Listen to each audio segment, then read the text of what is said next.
Hello everyone, I'm your host Afaq Ahmed, and today I'm sharing my review of the Vivo V60 Lite 5G. The invoice price of this phone is $95,000 and it comes in only one variant with 12GB RAM and 256GB storage. But the good thing is that the market is offering huge discounts on it. I personally bought this phone for around $86,000 in non-active condition, and the active variant is even cheaper. The real question, however, is whether you should spend this much money on this phone. Is it worth buying or should you skip it? Let's talk about everything one by one as I share my experience with it. Starting with the design, the first impression is always about how the phone looks and feels. Design is very subjective. Some people will love it, some will find it average. Overall, I found the design to be decent, and the hand feel is actually very good. Despite weighing around 195 grams, it doesn't feel heavy, and the slim profile makes it comfortable to use. One downside is the missing audio jack, which means you'll have to rely on a Type-C dongle if you still use wired earphones. The phone supports dual SIM, but there's no option for expanding storage with a micro SD card. Build quality is plastic, which at this price point feels a bit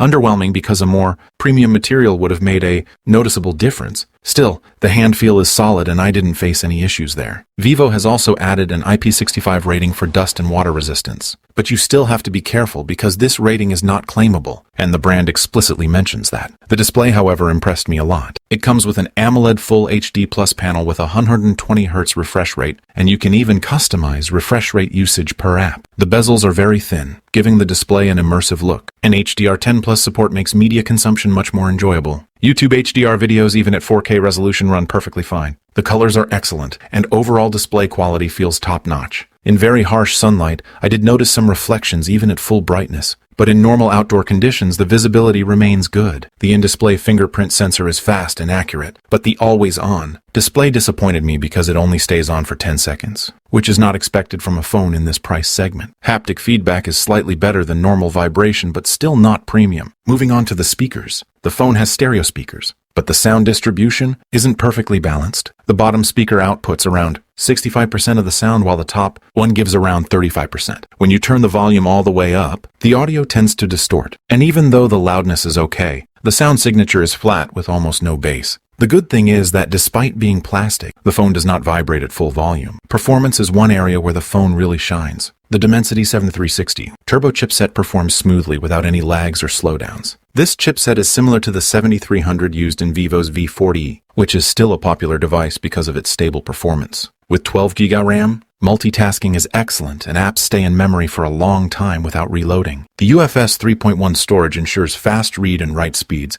and the device handles heavy tasks without stutters. For gaming, I was expecting PUBG to run at 90 FPS, because other brands using similar chipsets have enabled it, but the Vivo V60 Lite only supports up to 60 FPS. The overall gameplay is still smooth, and the hardware gyro works perfectly. On Antutu version 10.5, the score is around 6.5 lakh, while version 11 shows above 9 lakh. But that's only because of updated algorithms and not an actual performance jump. Battery life is surprisingly good thanks to the silicon carbon technology that Vivo has used. The phone stays slim but still offers a large battery capacity. With moderate usage like hotspot, media, and gaming, I easily got around 9 hours of screen on time and more than 1.5 days on regular use. Charging is also fast with the 90-watt charger included in the box. Vivo claimed 0 to 100% in 52 minutes, but in my testing it took around an hour, which is still acceptable considering real-world conditions differ from controlled lab environments. Software-wise, the phone comes with Android 15 and FunTouch. OS Vivo's software experience has matured over the years, and features like call quality, mic performance, noise cancellation,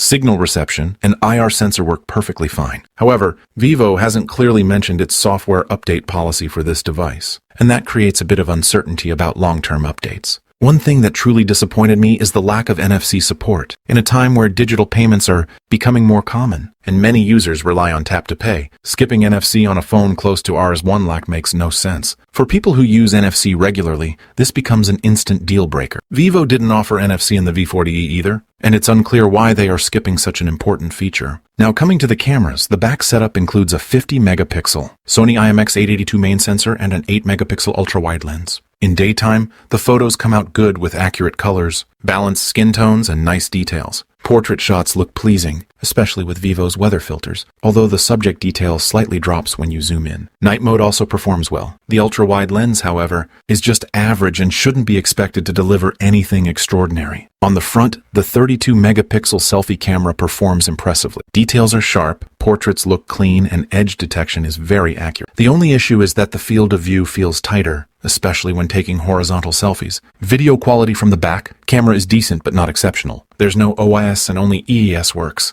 While details are fine, it lacks that premium, flagship-like video feel. Front camera supports 4K, but stabilization only works at 1080p. In the end, if we talk about the final verdict, the Vivo V60, its invoice price of Rs 95,000 is definitely overpriced. But since it is available in the market for around 85,000 to 86,000, the discounted price makes it somewhat acceptable with certain compromises. Personally, I feel that if this phone had been available between 75,000 to 80,000 after discounts, it would have been a much stronger value for money option. If you're already using a device like the Realme 13 Plus, Vivo V40e or Vivo V30, then there is no need to upgrade to this phone. And if you can find a slightly used Vivo V40 in the 85-95K range, that would still be a better choice because of its more premium features. But if you specifically want a box-packed Vivo smartphone and the compromises I mentioned don't bother you, then you can consider the Vivo V60 Lite at its discounted price. I hope this review helps you understand everything clearly. If you enjoyed the video, don't forget to like, share, and subscribe. I'll see you in the next video. Allah Hafiz.